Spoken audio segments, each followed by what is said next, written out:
حدیث مبارک کے راضی نبی کریم صلی اللہ علیہ وسلم چی بکل د خوب را پاسید راویخ پشو کل نبی کریم صلی اللہ علیہ وسلم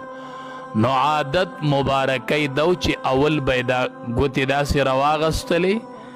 او دا سی بیدی سترگو باندی دا سی امگلی لکه بنده چی اول ځان له خوب اتختی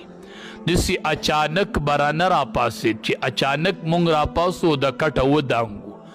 اچانک را پاسو منډی کو نه دا د سنتو خلاف کله چې بم نبی کریم صلی الله علیه وسلم را پاسید اول به د خپل ګوتی مبارک راواغستلی او داسې به پیراسترګي اومګلی چې د خوب هغه اثرات ختم شي او د سړي سترګې وغړېږي چې کله به سترګې ومګلې او د خوب اثرات به ختم شول بیا به وي الحمد لله الذي احیانا بعد ما اماتنا و الیه النشور